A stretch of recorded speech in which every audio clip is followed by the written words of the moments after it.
Hello everyone, and welcome to Coffee Chat with BallroomVille, where we chat about everything ballroom dancing. Make sure you like this video, subscribe to our channel, and hit the notification bell so you know when we upload a new video. Grab yourself a cup of coffee and let's get started. Today we're going to be talking all about weddings. Okay, the first question is, what is the first dance at a wedding? So the first dance happens at the reception, and it is the first presentation of the married couple. And it's when they dance to a song of their choice alone on the dance floor. How do you talk while slow dancing? A lot of practice, and you have to have quite a bit of confidence and knowledge of what you're doing to be able to feel comfortable. So it's actually always the goal for a wedding couple to be able to talk to each other during their first dance, because that tells me that they feel completely relaxed and natural and really know the material that we've prepared. But great question. What is the best first dance song? Well, that depends on the couple for sure.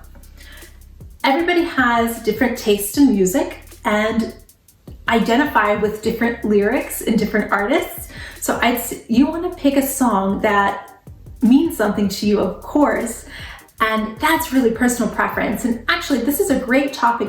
I'm going to make another video specifically about music and how to pick your first dance song and what to look for. Whenever I film that, I will definitely post that down in the description, so keep an eye out for that. Is the first dance before or after dinner?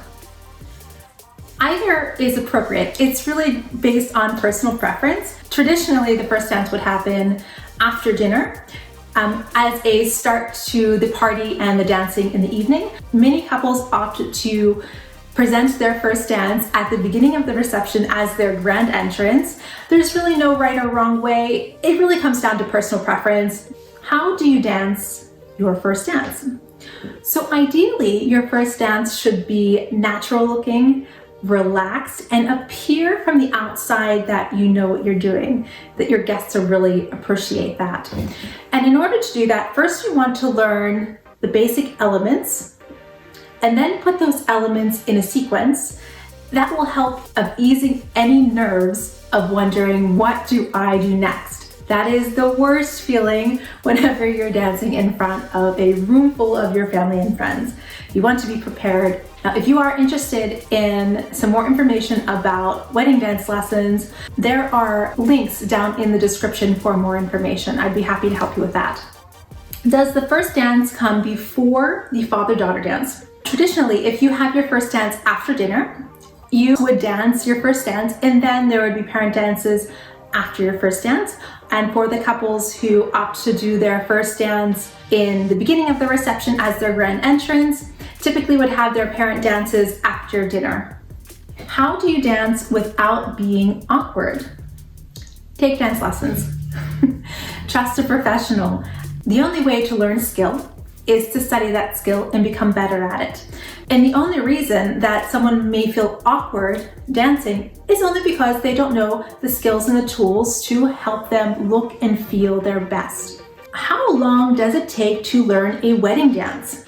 So this is actually a very, very popular question. A lot of couples ask this because of course they want to know the time frame and when they should start, and that's normal. They want to be able to plan everything out. The best thing you can do is schedule your wedding dance consultation at the beginning of your planning process, because then we can determine a plan of action. Now, of course, the earlier you start your lessons, the better you're going to look, the better you're going to feel, and the more confident and relaxed you're going to look on the dance floor. So always keep that in mind. Okay, this one actually goes along with the last question. It says, when should my fiance and I start taking ballroom dance lessons for our wedding? So it's always better to schedule your wedding consultation in the very beginning of your wedding planning process. I've actually experienced several couples over the years who have come to me with an amazing vision, but unfortunately scheduled their consultation only a few weeks away from their wedding. And unfortunately, just wasn't enough time to bring that very intricate vision to life. So it's always best to schedule your consultation right away, right at the beginning of your wedding planning process. That way we can make a plan of action and decide what's best for each couple. Should you practice your first dance? Yes, absolutely. So you should definitely be practicing in between your lessons. That's going to help maximize your progress and help you look the best you possibly can. That's a great question. How can I make my first dance more interesting? Ooh, that's a fun one. So there are a lot of really fun things that you can do. So it depends, and it also depends on what you mean by interesting. So do you really want to wow your crowd with the new skills that you've learned? Do you want to have a first dance that's up-tempo? Or do you want to have a first dance that goes from a nice, slow, romantic song into an up-tempo song? There are a lot of different fun ways that you can make your first dance interesting and unique to your personality. To find out some different options specifically to you and to your music, you can schedule your dance consultation. Click the link right down in the description. I'll be able to help you out with that and tell you what would best suit your music. Or if you don't have music yet, explore your options and see what would be the most impactful for your wedding. Thank you so much for joining me today for Coffee Chat with BallroomVille, the wedding edition. Make sure you like this video, subscribe to our channel, and hit the notification bell so you know when the next video is uploaded, and we'll see you soon.